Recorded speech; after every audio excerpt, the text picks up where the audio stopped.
Chapter 50. Zhang Family Village. Squire Mansion.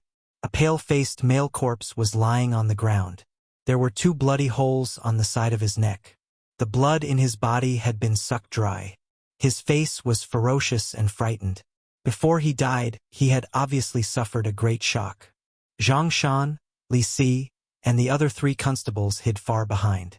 Han just stood beside the corpse with a gloomy face. The deceased was a squire of Zhang Family Village. This morning, he was found dead in his backyard by his servants. The servants immediately reported it to the authorities. After learning that this case was strange and was likely to be the work of a demon, Zhang County magistrates immediately asked Li Qing and Han Zhe to bring people to investigate. Landlord Zhang's death was tragic. Li Mu endured the discomfort and stood beside Li Qing. He asked, "Boss, can you tell what kind of demon did this?" Han Zhe squatted down and stretched out his right hand. He measured the distance of the bloody holes on the corpse's neck with his thumb and index finger. Then he stood up and said with a serious expression, "It's not a demon, it's a zombie."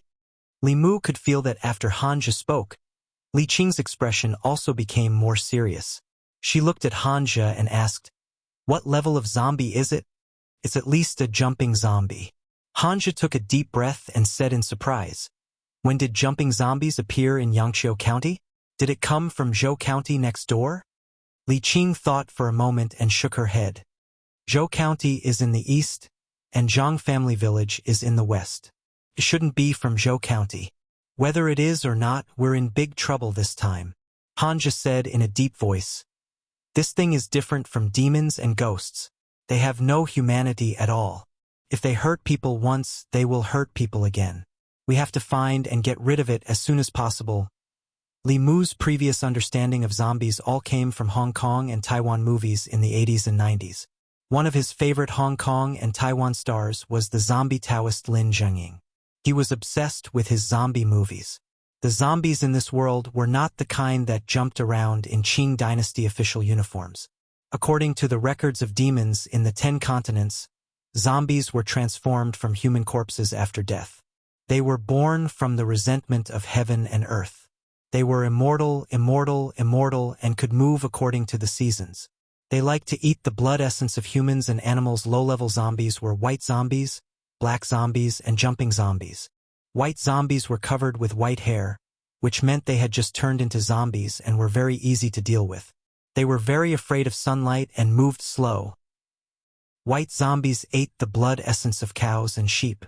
After a few years, they shed their white hair and were replaced by black hair that was a few inches long. They were called black zombies. Black zombies were still afraid of sunlight and fire. They were still slow and could not catch up with normal humans. Black zombies absorbed in and sucked blood for a few more decades. Black zombies shed their black hair and became jumping zombies. They moved mainly by jumping. They jumped faster and farther. Although they were still afraid of light, their bodies were made of copper and iron. Ordinary weapons and even magic weapons could not hurt them. According to this classification, most of the zombies in the zombie movies Li Mu watched belonged to the jumping zombies. Zombies were not human, ghost, or demon. They did not have intelligence and moved purely by instinct. Because of this, they were much more dangerous than demons and ghosts. Any demon and ghost with a little brain knew that they should not harm people easily. Otherwise, they would become the target of the imperial court. But zombies were different. They were transformed from human corpses. Their intelligence had disappeared along with the dissipation of the 3 souls. Their only instinct was to evolve by sucking blood. Before they evolved into flying stiff, all zombies only had instinct and no intelligence. This made them much more dangerous. Almost every time there were traces of zombies, the government would eliminate them immediately to avoid causing more harm. Han Zhe left the minister's mansion and said to the people of Zhang Family Village outside, "Arrange a few people to burn landlord Zhang's body immediately." An old man walked out with a cane and said with difficulty, "Official, this is not good. A dead person needs to be buried for peace." Han Zhe looked at him and asked, "You are?" The old man said, "I am the uncle of the deceased Zhang Dafu. It's up to you whether you want to burn it or not." Han Zhe smiled coldly and said, "But let me tell you, He was bitten to death by zombies. He will become a living corpse tonight. Even if you bury him, he will climb out of the ground. Living corpses can sense people with similar blood. When the time comes, the first one they will bite will be you. Burn it immediately. The old man's face became serious. He stabbed his cane on the ground and said to the two strong men, Zhang De, Zhang Er, go find firewood immediately and burn the body. Why don't you listen to the official's words? After the old man finished speaking, he seemed to think of something and said in horror, Half a month ago, my brother Zhang Dafu's father, his grave was dug up. His body went nowhere. Could it be? Hanja frowned and asked, How long has your brother been dead? The old man said, Less than a month ago. Impossible. Hanja shook his head and said, If you want to become a living corpse, you need at least 20 years of cultivation. Who in your Zhang family has been dead for more than 20 years? Go and see if there are any abnormalities in their graves. The old man pointed at several people and said, You guys go and see. Li Mu heard some knowledge he was familiar with from Hanja's mouth. He asked Li Qing curiously, Boss, will zombies really kill their relatives first? Li Qing nodded and explained, In addition to absorbing yin qi and moonlight, zombies also need to rely on human blood essence to cultivate. The blood of their relatives is of the same origin as them. For them, it is a fatal attraction. Li Mu murmured, Uncleing really didn't deceive me? Li Qing asked, What? Nothing. Li Mu shook his head and asked again, Then, do we need to prepare paper, brush, ink, swords? Zhang Shan came up and asked doubtfully, What paper, brush, ink, swords? Yellow paper, red brush, black ink, kitchen knife, wooden sword. Hanja came over and looked at Li Mu in surprise. I didn't expect you to know these. Li Mu recalled a figure in a Taoist robe and said, I learned from a Taoist priest before. Hanja didn't say anything more. He just asked the villagers of Zhang family village to find a chicken. After killing the chicken, he used the chicken blood, ink, and a red brush to draw a fulu. He lit the fulu and mixed the ash with the chicken blood.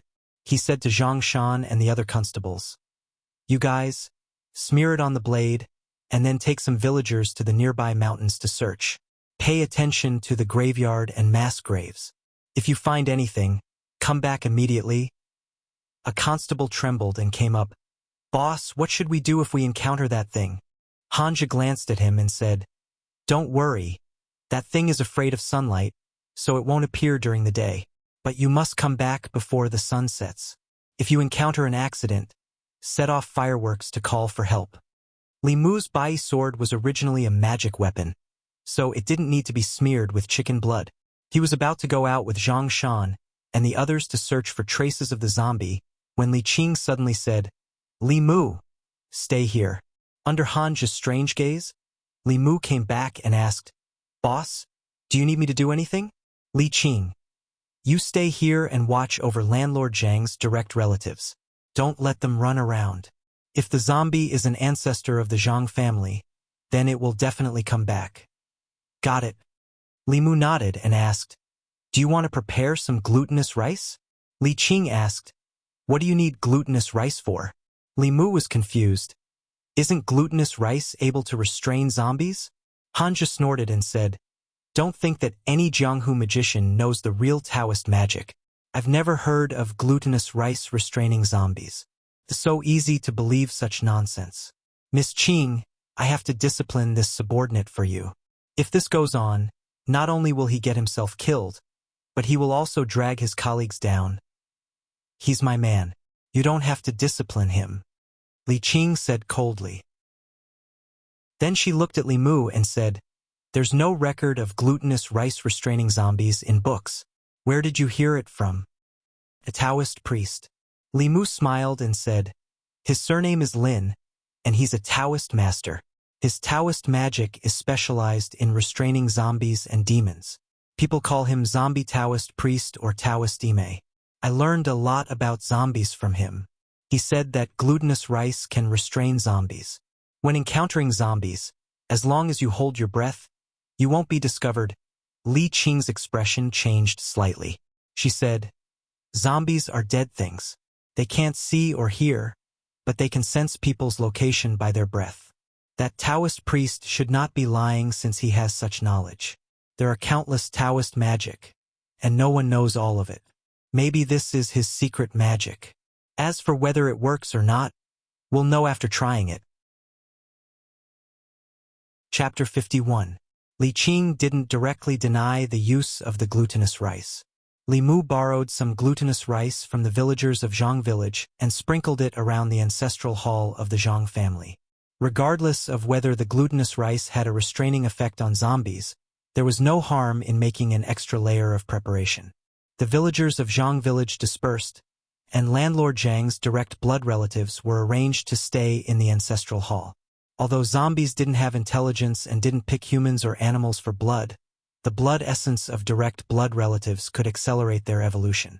If the one who killed landlord Zhang was the ancestor of the Zhang family, as long as the bloodline of the Zhang family still existed, it would definitely come back. This was their instinct, so Li Mu and the others only needed to wait in Zhang village. However, after the villagers of Zhang village who went to check on the Zhang family's graveyard returned, Hanja began to doubt his earlier speculation. According to the villagers, there was nothing unusual in the graveyard of the Zhang family's ancestor, which meant that none of them had become zombies. Landlord Zhang's death might just be a coincidence. If that was the case, it wouldn't be so easy to find traces of the zombie.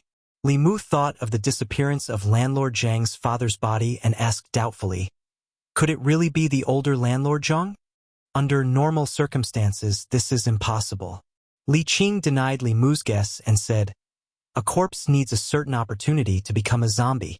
First of all, landlord Zhang's father's graveyard must be a place to raise corpses. Only then could it be possible for him to become a zombie. Secondly, even if he became a zombie, it would be the lowest level of white zombie.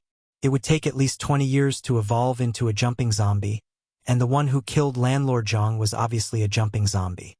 Li Mu thought for a moment and asked, "Under normal circumstances, this is the case.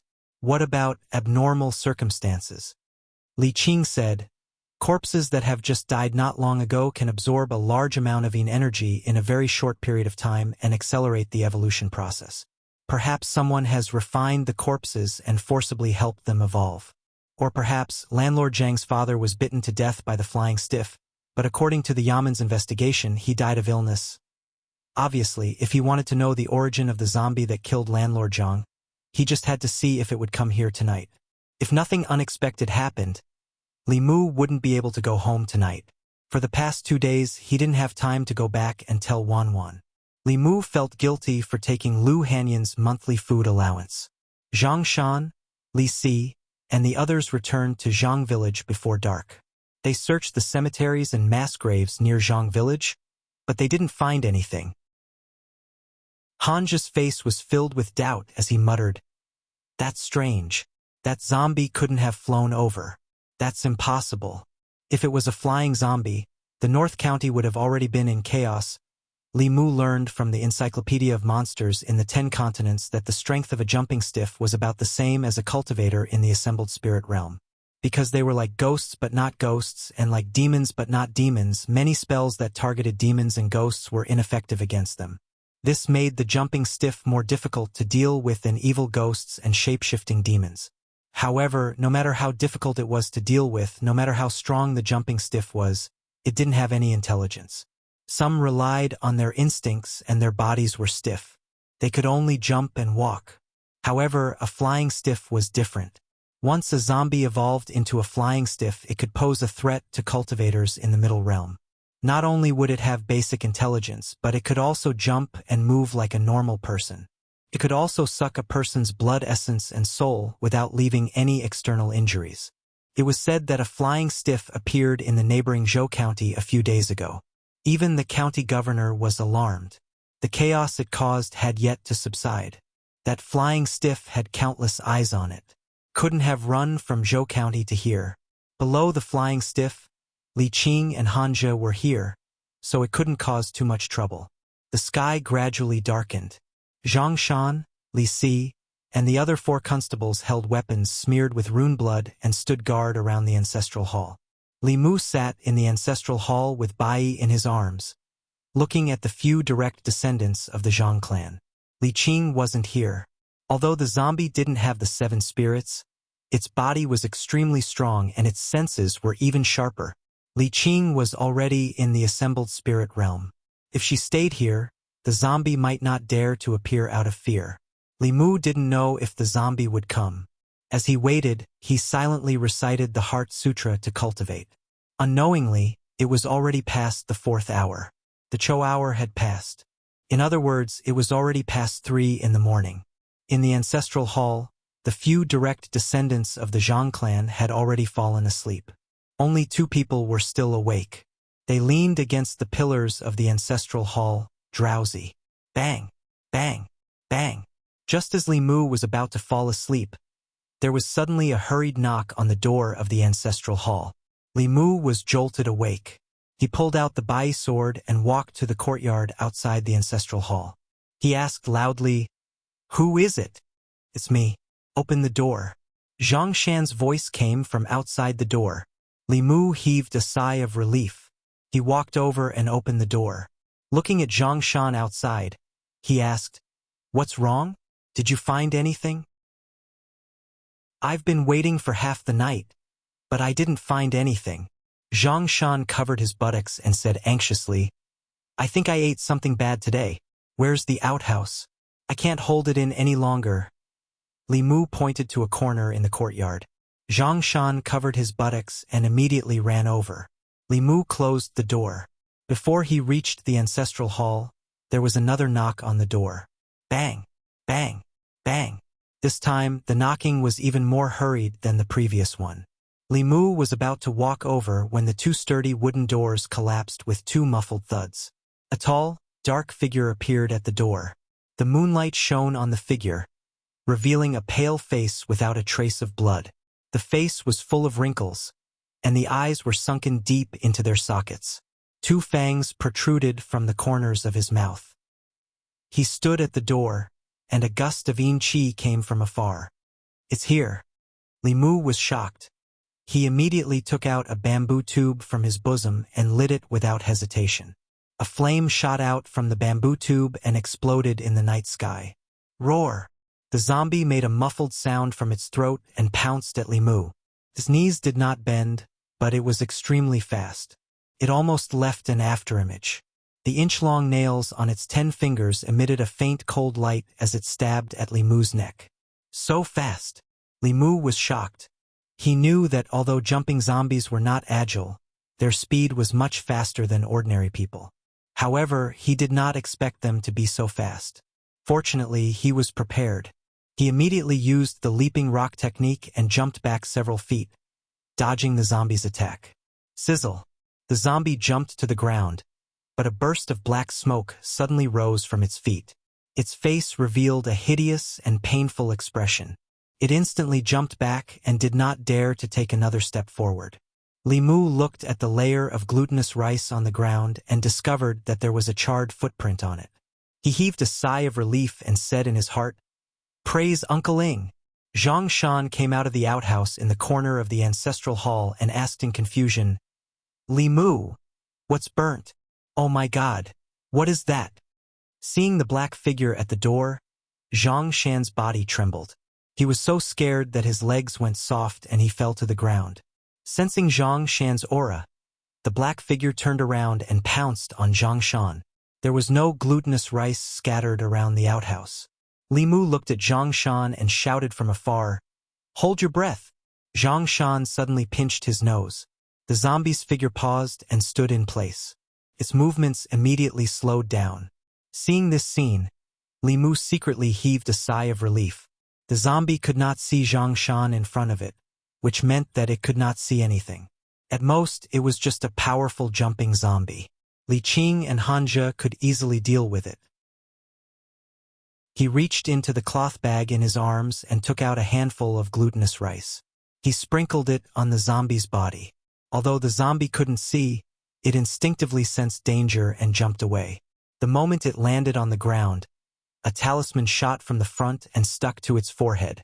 His body froze on the spot, unable to move at all.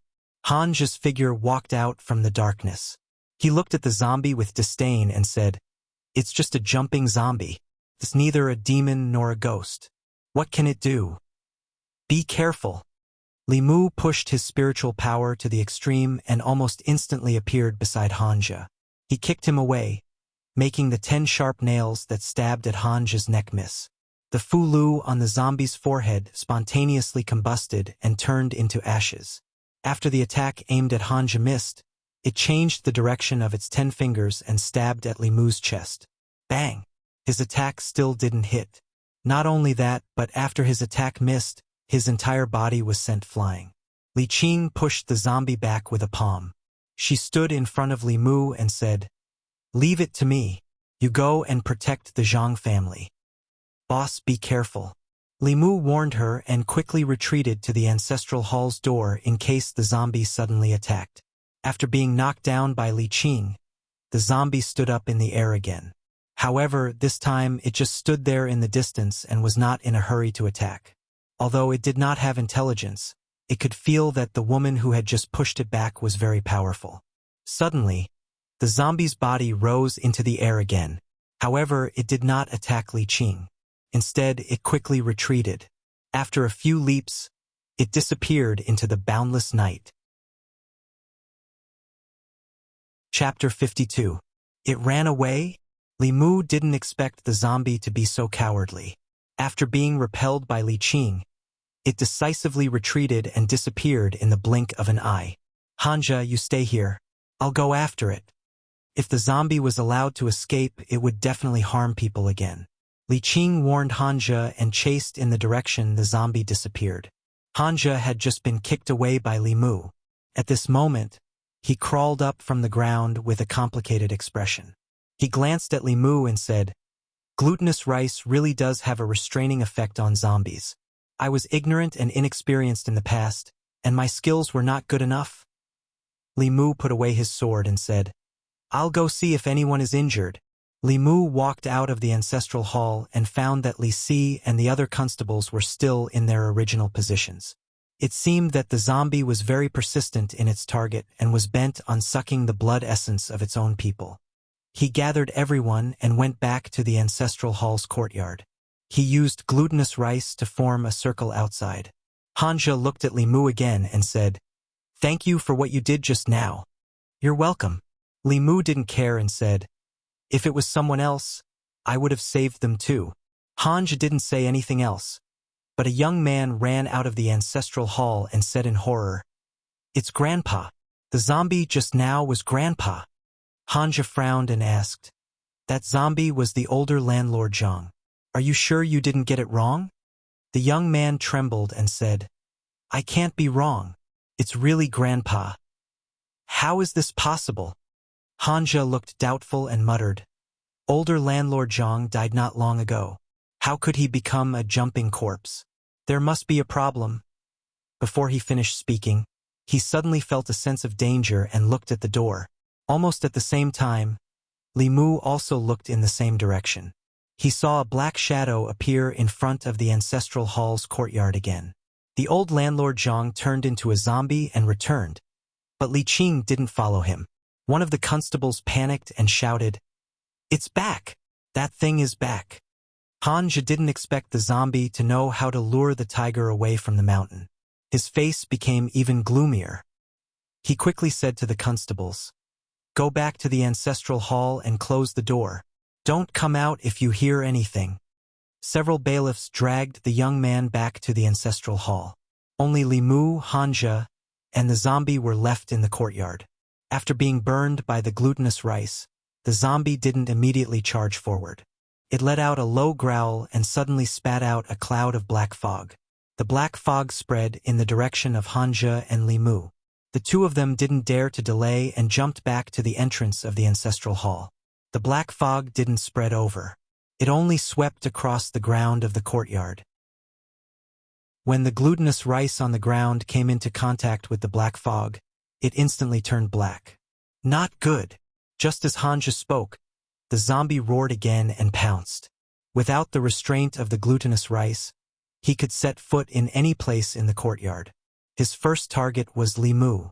His 10 fingers carried a cold light as he stabbed at Li Mu. His sharp nails were his weapon.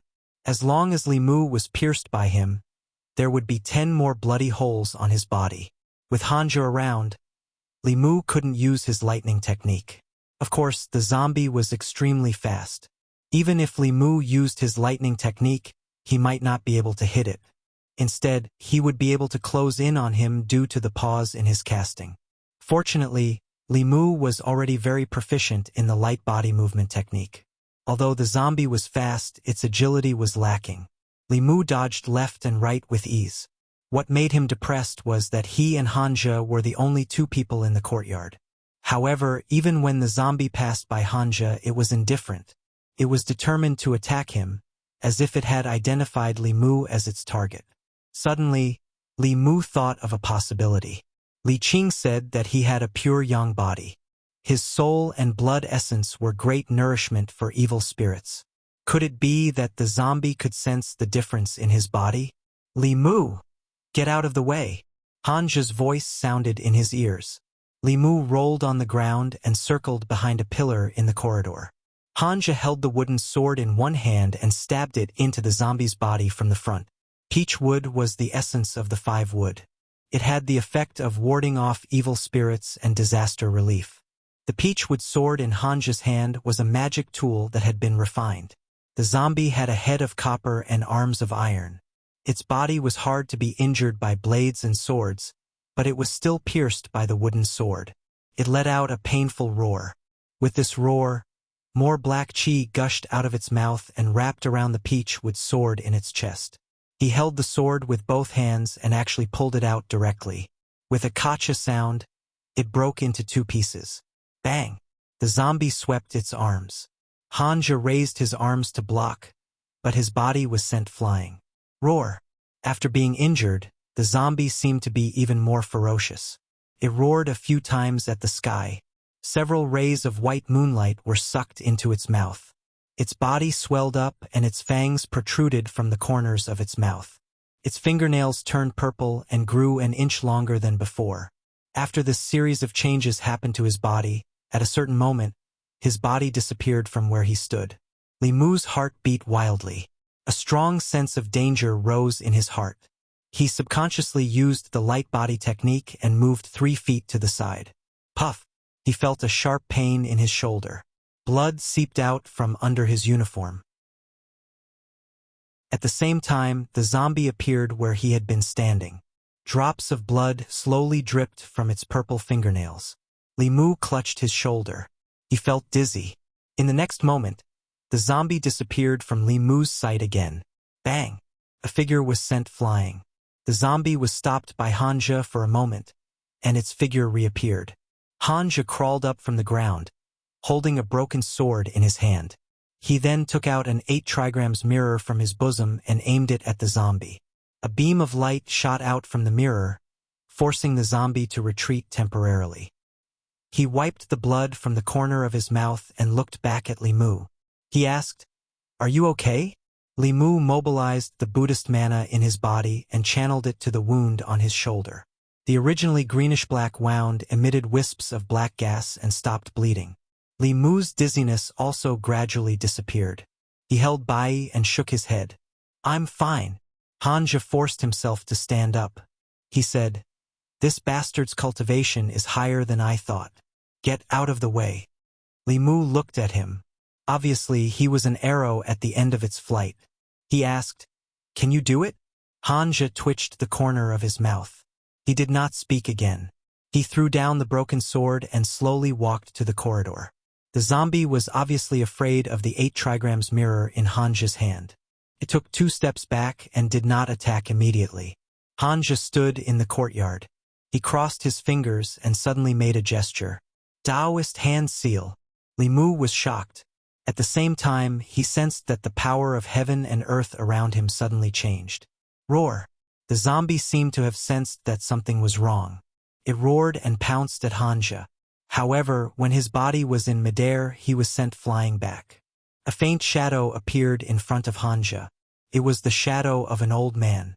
He had white hair and a white beard. He wore a loose Taoist robe. He looked at the zombie indifferently. He stretched out a hand. His index finger and middle finger were straightened. His thumb pressed against the ring finger and little finger. He made a sword gesture. He waved his hand gently and the shadow gradually disappeared. Everything happened in a short period of time. From the appearance of the old man to his disappearance, there seemed to be no change. However, the zombie stood in the same place, motionless. Puff! After a soft sound, its body split into two halves and fell to the ground. Hanja's face was pale. He took out 2 pieces of fulu and threw them at the 2 halves of the corpse. The fulu spontaneously combusted in the air. When it came into contact with the corpse, it burned fiercely. Soon, the 2 halves of the corpse on the ground were burned to ashes. Limu breathed a sigh of relief. The dizziness hit him again. His body swayed and fell to the ground. A figure came from afar. Limu did not fall to the ground. Instead, he fell into Li Qing's arms. "Boss!" Limu struggled to get up. Li Qing frowned and said, "Don't move. You've been poisoned. I'll help you heal first."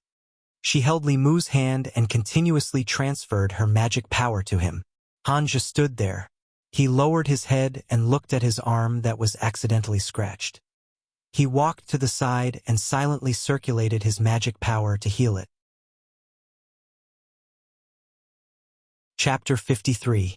The villagers of the Zhang family village were finally relieved that the zombies that plagued the village had been killed. I didn't expect it to really be the older landlord Zhang. Those were the descendants of the Zhang family. How could he eat them? Didn't you hear the immortal master say that the older landlord Zhang has become a zombie? He's inhumane and doesn't care about the descendants. I remember that when landlord Zhang was young, he also studied Taoist magic in the temple for a while.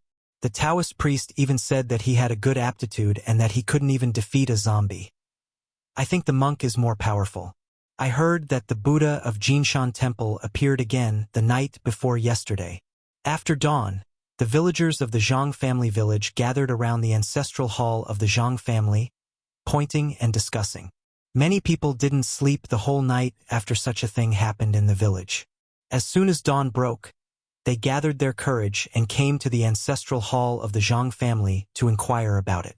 Hanja, who had gone to check the tomb of the older landlord Zhang, had already returned. As soon as he entered the courtyard, he couldn't help but curse. The Zhang family didn't find a reliable feng shui master when they chose the tomb.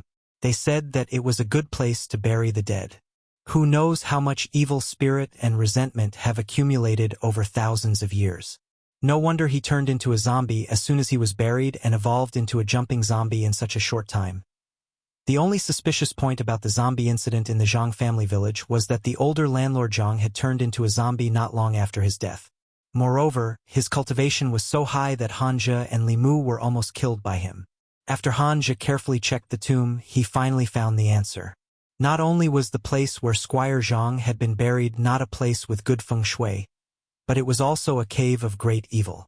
Large amounts of baleful energy had gathered underground, and the corpses buried there would transform within a few days.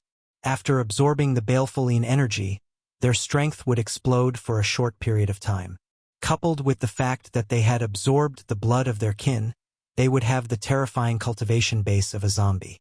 At this point, there were no more doubts about landlord Zhang's death, and the case could be closed. The Zhang family could be said to be extremely unlucky. The old official had just died, and a month later a new official had died. They even encountered such an evil thing. For the county government and Zhang family village, it was already considered lucky that the situation did not continue to escalate. Limu was injured by the zombie yesterday, so his face was still pale. He lamented, "That zombie has only cultivated for less than a month, and it already has such a high level of attainment. It's comparable to dozens of years of cultivation for monsters and humans. It really doesn't make sense. This isn't the only unreasonable thing in the cultivation world. This is nothing." Hanja pursed his lips and said, "This beast has absorbed so much baleful qi, but it's only equivalent to the 3rd realm of cultivation. There was once a person who was full of resentment before he died and turned into a malicious spirit after his death. His strength was close to the sixth realm, and he wreaked havoc in the world. Countless cultivators died at his hands. That time, the imperial court sent out powerful cultivators of the upper three realms to completely kill him. The source of power of ghosts was different from that of cultivators. Li Mu could not be envious, and there was no need for him to be envious. The case of Zhang family village ended. Hanja left 2 constables to clean up the mess and pacify the people. The rest returned to the county government. In the guard room, Li Qing once again sent a stream of mana to Li Mu and said, "You're injured. Go home and rest. Don't worry about the yamen for now." Li Mu nodded. He had not rested for 2 days. Even though he had already started cultivating, his body still could not take it.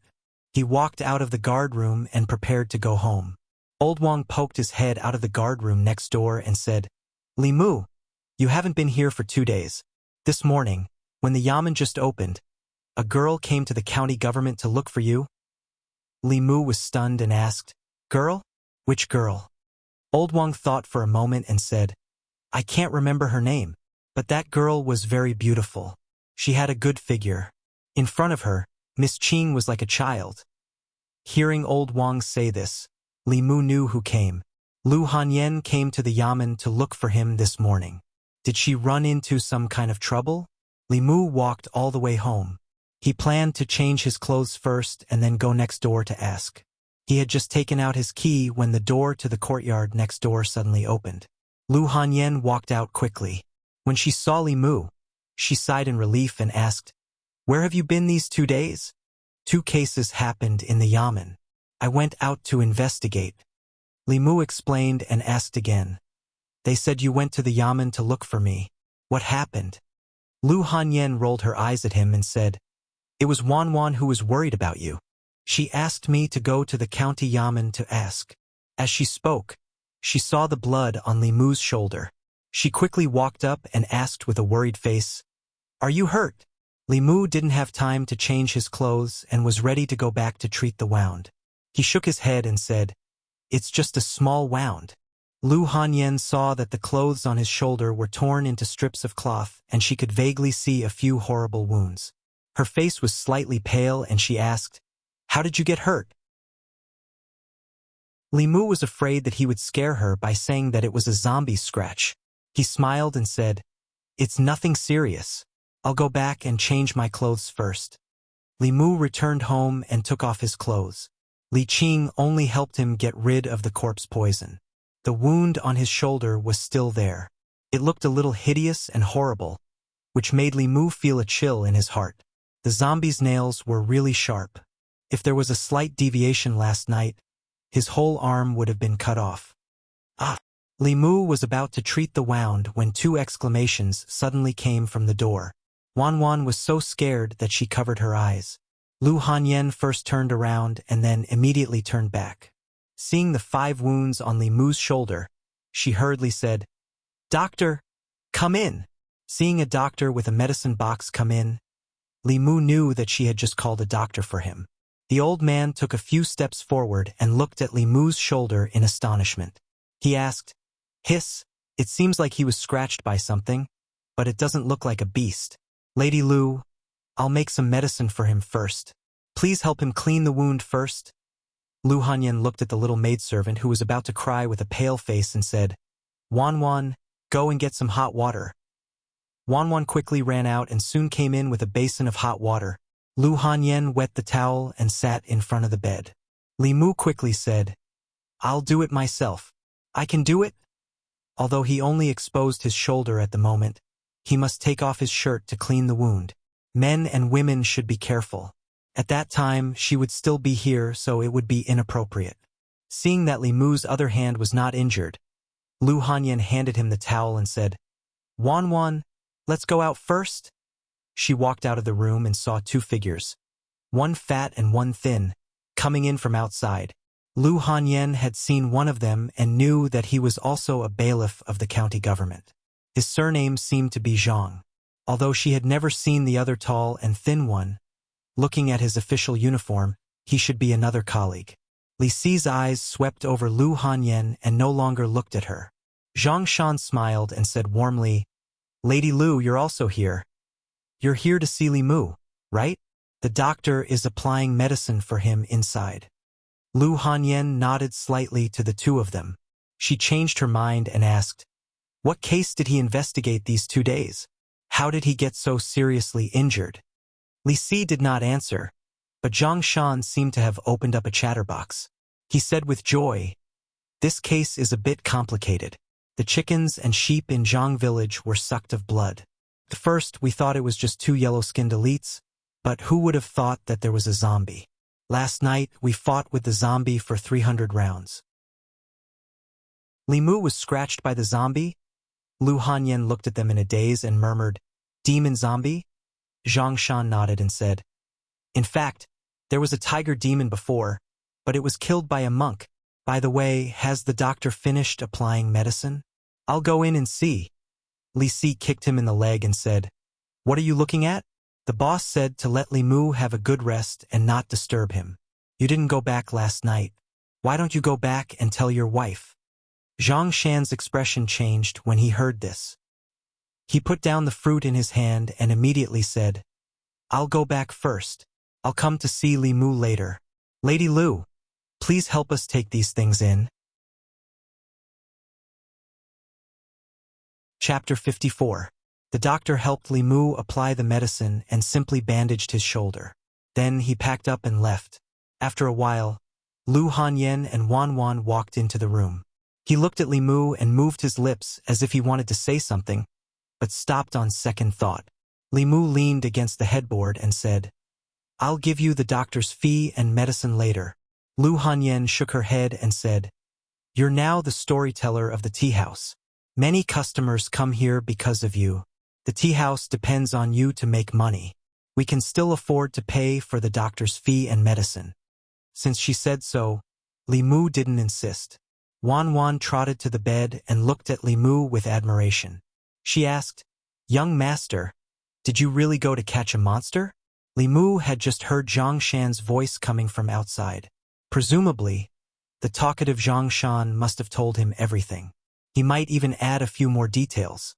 He smiled and said, "We didn't catch the monster, but we were almost caught by the monster." Wan Wan squatted in front of the bed and said, "Miss has been worried about you these 2 days?" Lu Hanyan glanced at her. "Who's worried? Who's been lying on the wall watching you these 2 days?" Li Mu looked up at Lu Hanyan and said, "I'm sorry. The cases in the yamen come and go all the time. I can't go home most of the time. I've made you worry." Lu Hanyan finally couldn't help but say, "It's so dangerous to be a constable, and your body, can't you just quit being a constable? Whether it's writing or telling stories, you'll be safe. If you go on like this, you'll lose your life sooner or later." Although she knew that demons and ghosts existed in this world, it was only hearsay. She always thought that demons and zombies were things that were very far away from her. Until she met Li Mu. Li Mu could hear Lu Hanyan's concern. After the misunderstanding was resolved, the two of them were not only neighbors but also friends. Her words were completely for Li Mu's sake. However, for Li Mu, being a constable could help him condense his soul. He wouldn't give it up no matter what. Moreover, there was still Li Qing in the yamen. Without her help, Li Mu probably only had less than half a year left to live. Lu Hanyan was only a normal person. The details of cultivation couldn't be explained to her. Li Mu didn't want to explain either. He only smiled and said, "Life is important, but if even a constable is so afraid of death, who will protect your safety and the safety of the common people?" He looked at Lu Hanyan and said seriously, "It's precisely because life is important that it can't be wasted. A person's life should be spent like this. When he looks back on the past, he shouldn't feel regret for wasting his time, nor should he feel shame for doing nothing. Even if I only have half a year left to live, in this half a year, I will do what I want to do, what I should do." A moment later, Lu Hanyan and Wan Wan walked out of Li Mu's room. Wan Wan turned her head and asked in confusion, "Miss, what does the young master mean?" Lu Hanyan was silent for a long time before she sighed and said softly, "You're still young. It's fine if you don't understand. but you have to know that there are many demons and ghosts in this world. The reason why we can live peacefully here is because there are people like him, silently protecting us in the dark." Wan Wan nodded as if she understood and said, "I understand. The young master is secretly protecting us. He's injured now. Miss, can I stay and take care of him?" Lu Hanyan nodded and said, "I'll go boil some nourishing soup. Bring it to him in a moment." This wasn't the first time that Li Mu had seen Lu Hanyan's cooking skills, but when Wan Wan fed Li Mu spoonful after spoonful of chicken soup, Li Mu couldn't help but have the impulse to marry Lu Hanyan. This way, he could drink this delicious soup every day. Wan Wan moved a small stool and sat in front of the bed. She put the spoon to Li Mu's mouth and said, "Open your mouth." "Ah."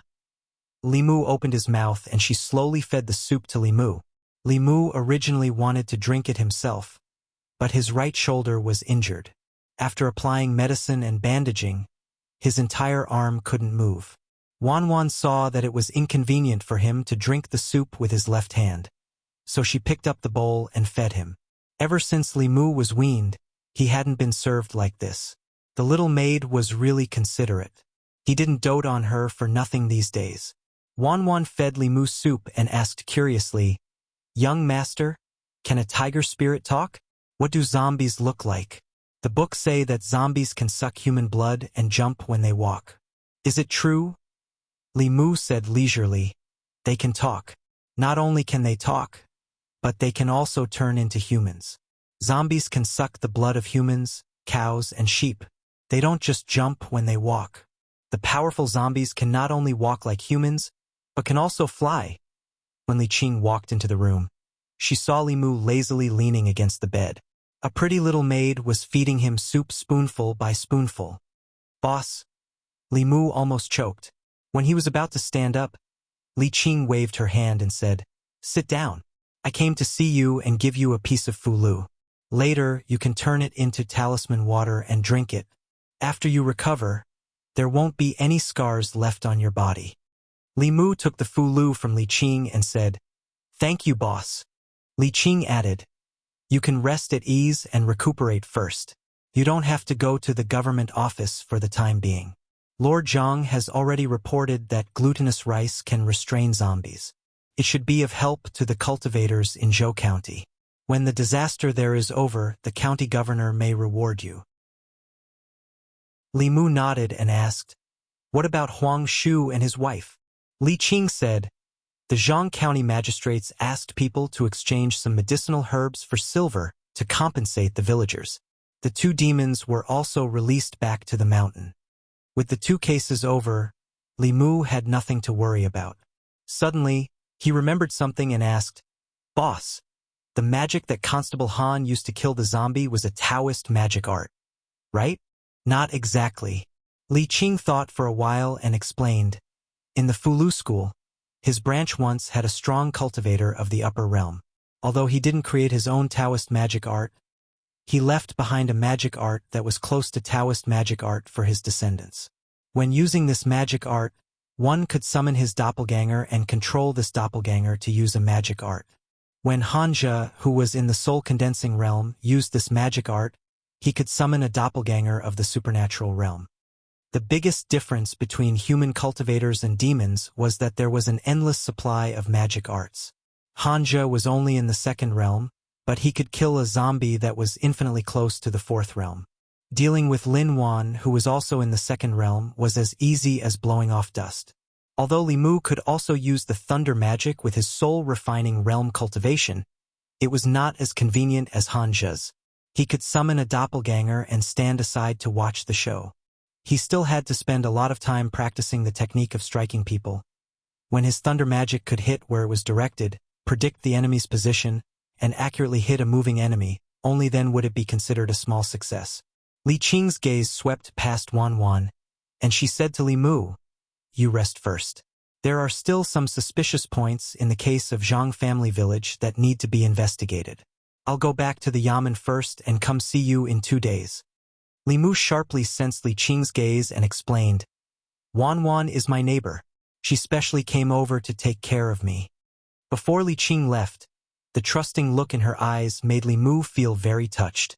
This showed that as his superior, she still understood Li Mu. She knew that he was different from Li Si. He was a true gentleman and would not deceive an ignorant girl's feelings and body. Li Mu picked up the paper talisman and said, "Wan Wan, please bring me a bowl of water." The fulu that Li Qing gave him took effect very quickly. The wound on Li Mu's shoulder healed at an unimaginable speed. In just 3 days, the wound on his shoulder had already formed a scab, and there was only a slight inconvenience in his movements.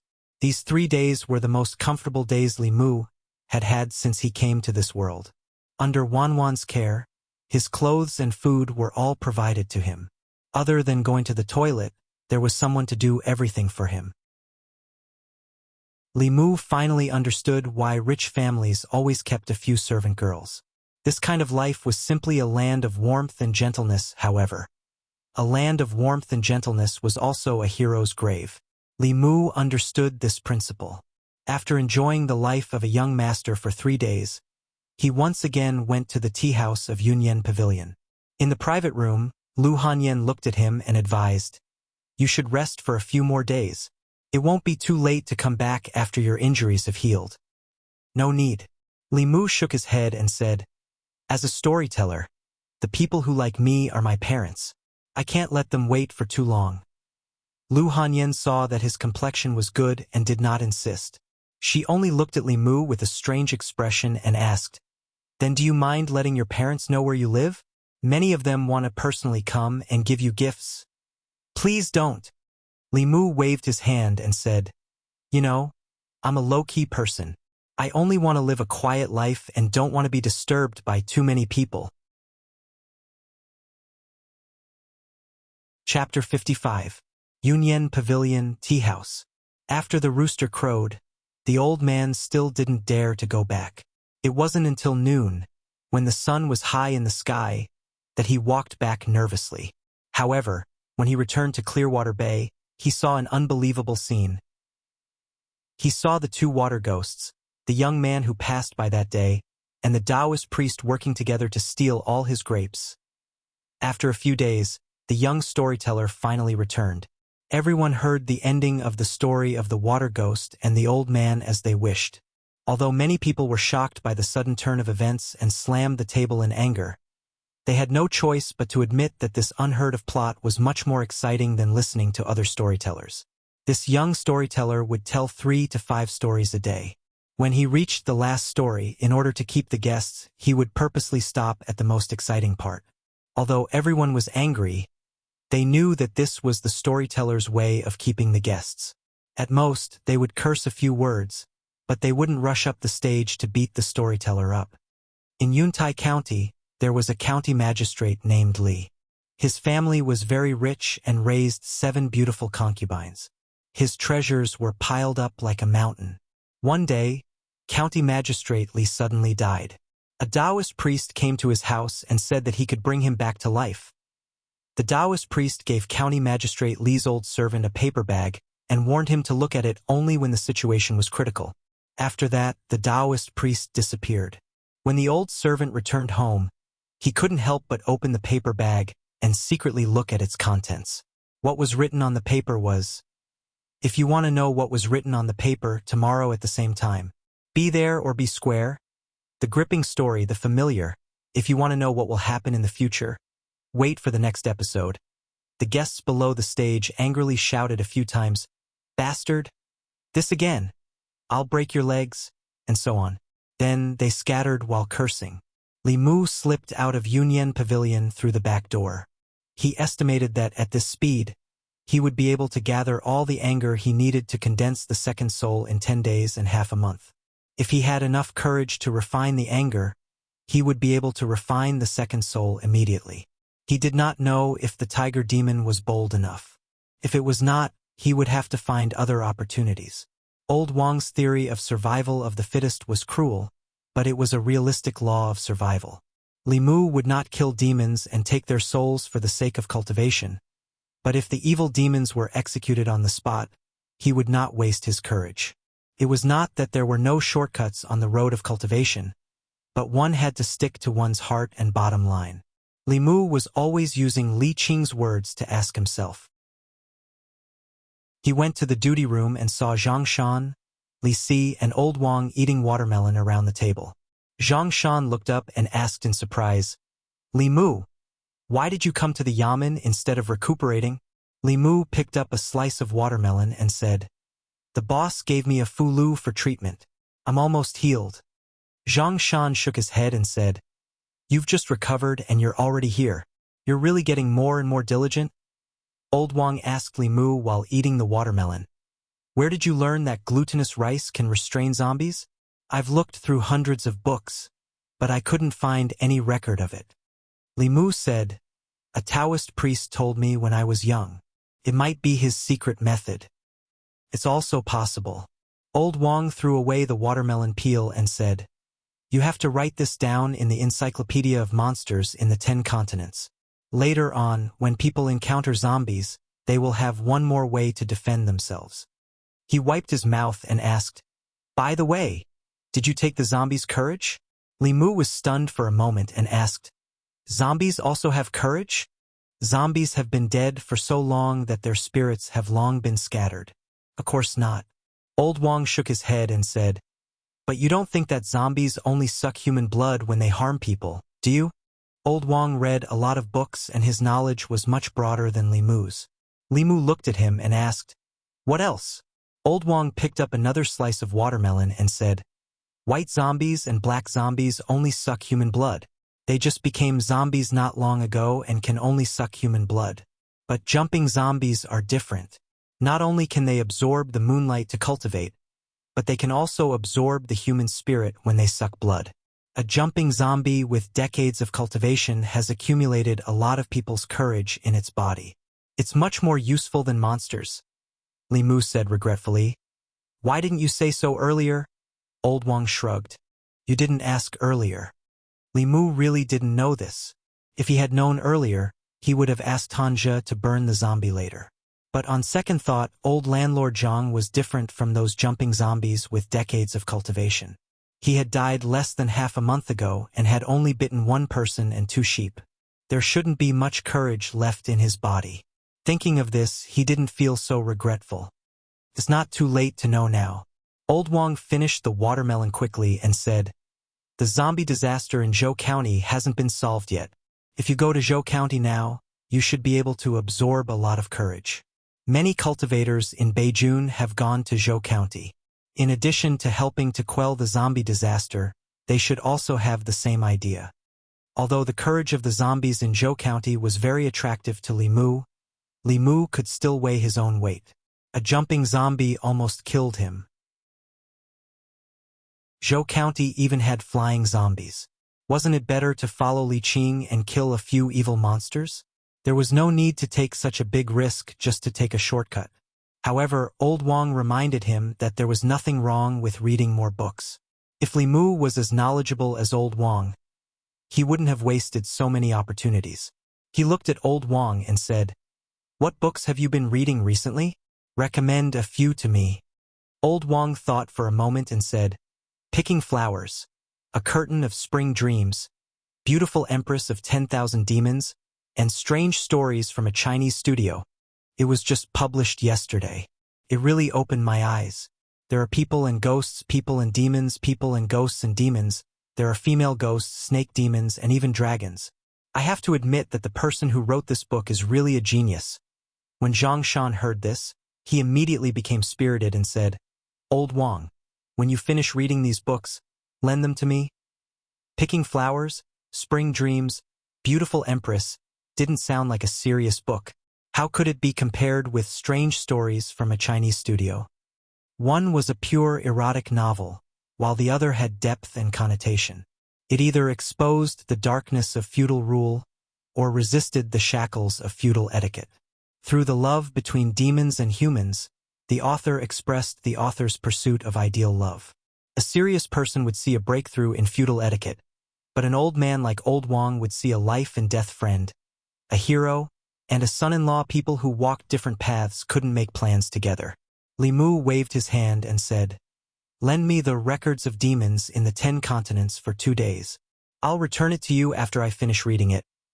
On the day the first volume of Strange Stories from a Chinese Studio was published, Lu Hanyan told Li Mu that this book used to be a forbidden book in ancient times. But here, Li Mu wasn't worried. Firstly, the feudal etiquette here didn't bind people so deeply. Secondly, Li Mu didn't use any of the chapters that might involve political sensitivities. The more explicit descriptions in the original work were also deleted by Li Mu. The strange stories from a Chinese studio that he gave to the bookstore. Other than some mysterious stories, the main theme was love. For example, Xiao Qian, Ying Ning, and Lianqing were full of innocent hearts, the true meaning of love, and the praise of true love. Every time Wan Wan listened to Li Mu's narration, her eyes would be filled with tears. Wan Wan was Li Mu's first reader. Lu Hanyan wouldn't let him go if he wanted to do something inappropriate in the book and lead the innocent girl astray. Li Mu was still on sick leave. He just came to the county office to see if there was a chance to collect emotions.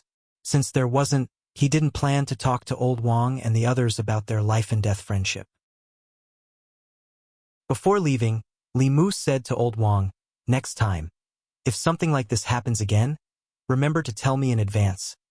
Even Li Qing didn't know about the matter of extracting the zombie's courage. Old Wang had lived long enough and was very knowledgeable. He could totally act as his cultivation consultant. Li Mu had to remind him so that he wouldn't always give advice after the fact. After leaving the county office, Li Mu went straight home. He had been recuperating at home for the past few days.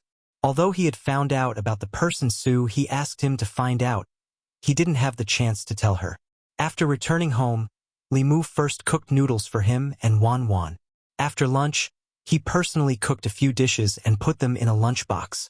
When he went out and passed by Yunyan Pavilion, he picked up a few novels and left the city in the direction of Clearwater Bay. Chapter 56. At the Bay of Clearwater, in a small house by the water covered by illusion, Su-He glanced at Li Mu and said slowly, "You said you would come to see me when you have time. You haven't come for so long. I thought you had forgotten me?" Li Mu said with some embarrassment. "A few days ago, there was a murder case in the county government. I was slightly injured when I was investigating the case. I just barely recovered now." Su-He's eyes were no longer bitter. She asked doubtfully, "Although your cultivation is not high, you know Taoist magic arts. The Buddha's light is also specialized in restraining demons and ghosts. What could hurt you?" "It was a jumping zombie."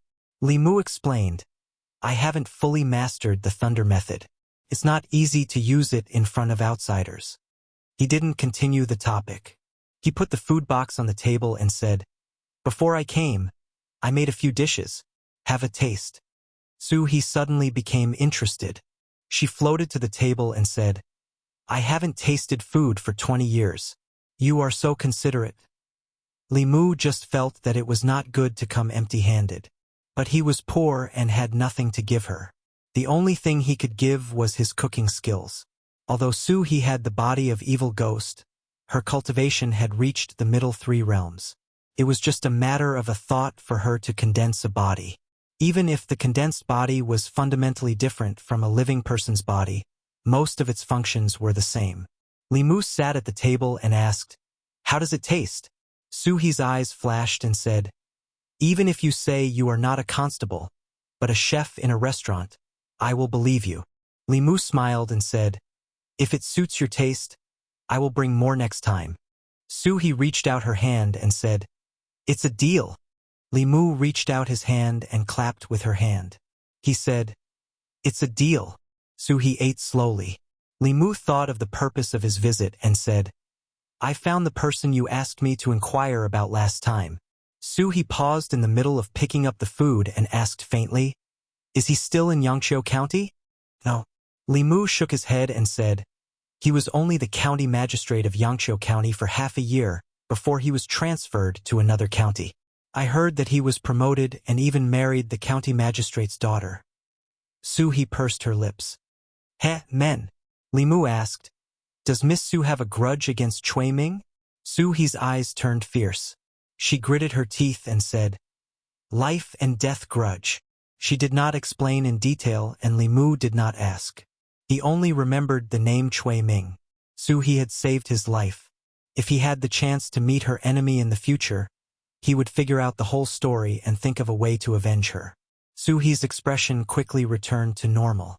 She glanced at Li Mu and said, "You are different from those men. In the future, you don't have to call me Miss Su. I am a few years older than you. It's not too much for you to call me sister, right?" Li Mu thought to himself that she was more than a few years older than him. Even if she was in her teens when she died, 20 years had passed and she was now in her 30s. There was a difference in seniority between the two of them. Seeing that Li Mu did not speak, Suhi looked at him. "Why are you unwilling?" Li Mu thought for a moment and asked, "How old were you when you died?" Suhi was startled at first. Then she said angrily, "I will always be 18. Demonic ghosts were different from humans. It seemed that age could not be calculated according to human standards." Li Mu hurriedly said, "That's not what I meant." "Then what did you mean?" "What I meant was, sister, are you full? If not, I'll go catch a fish from the lake and roast it for you." Just catching a fish and roasting it was tasteless. Fortunately, Li Mu had thought it through. He had considered Suhi's taste and prepared some seasonings at the bottom of the food box before he came. Although there was not much variety, it was enough to roast the fish. Suhi finished the food Li Mu brought and ate 2 more roasted fish. Only then did a satisfied expression appear on her face. Li Mu went to a faraway place and began practicing the thunder technique. Suhi knew him inside out. When it came to practicing Dao techniques, Li Mu had no need to avoid her. Moreover, this place was far away from the county. Practicing here would not attract the attention of others. Li Mu could practice without worry. Boom! A bolt of lightning fell from the sky, but it did not hit the ground. Instead, it flew towards Suhi. Li Mu was shocked. When he saw Suhi wave her sleeves, he realized that she had taken the initiative to attract the lightning. When the lightning entered Suhi's body, her body only trembled.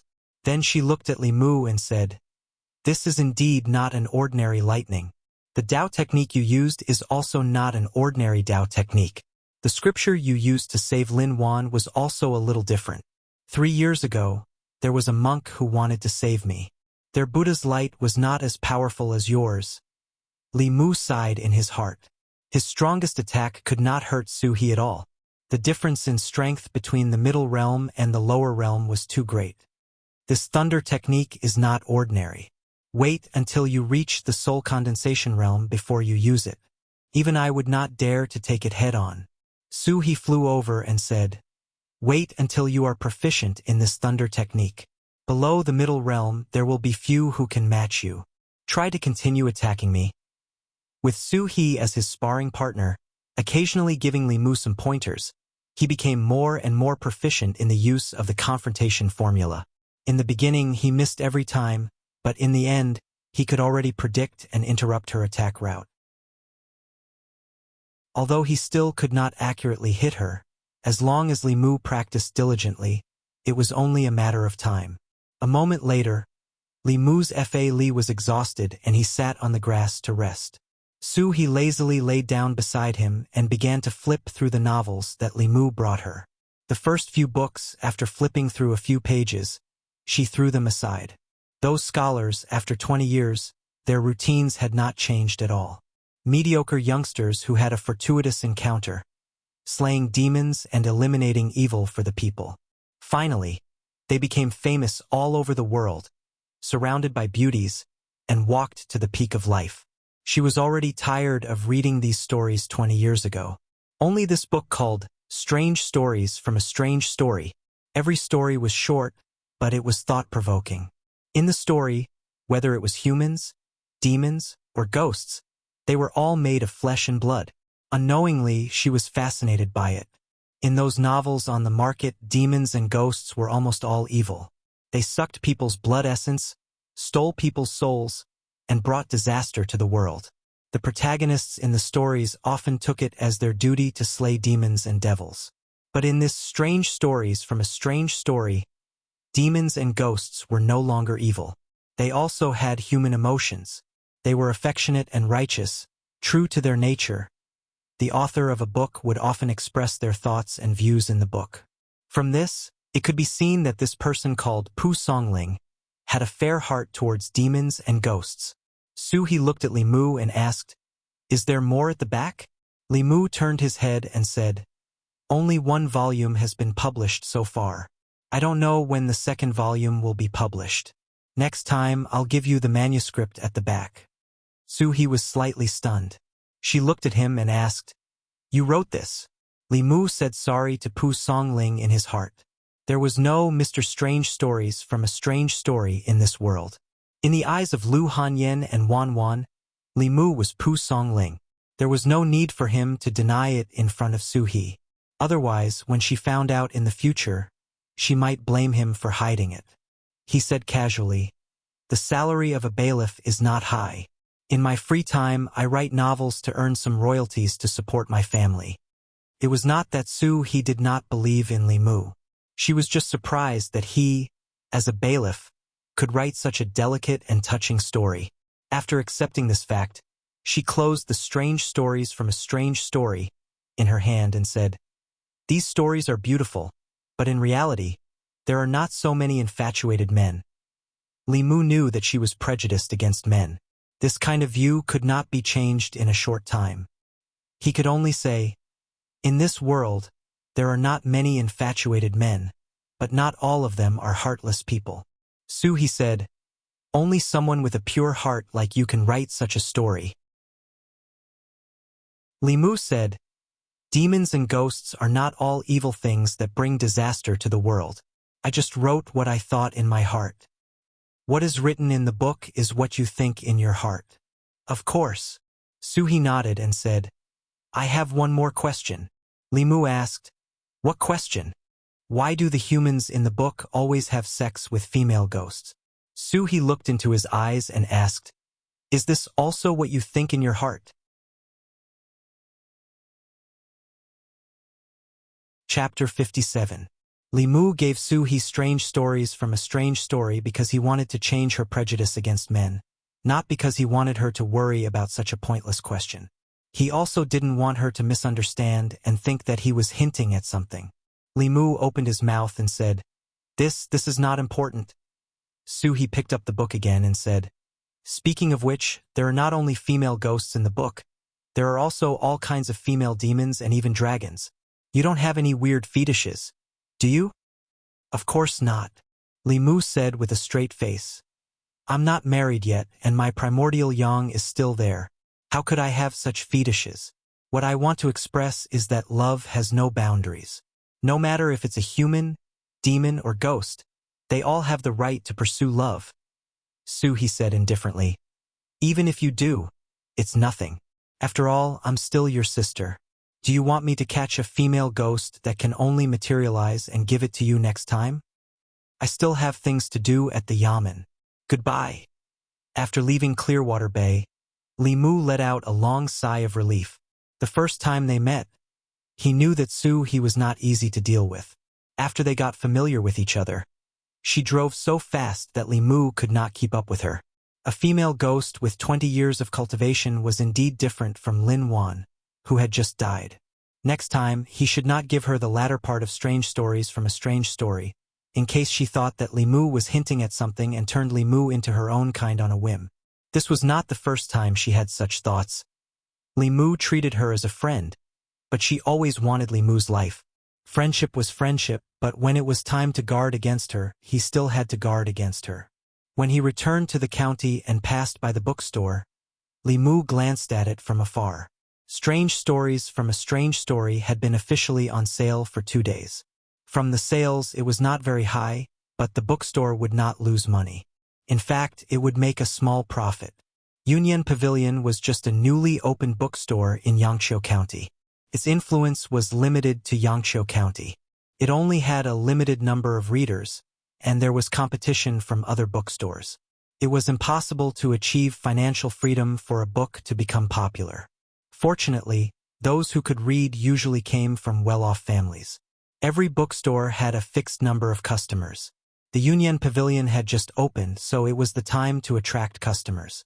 Although Strange Stories was also a supernatural novel, its content was all-encompassing.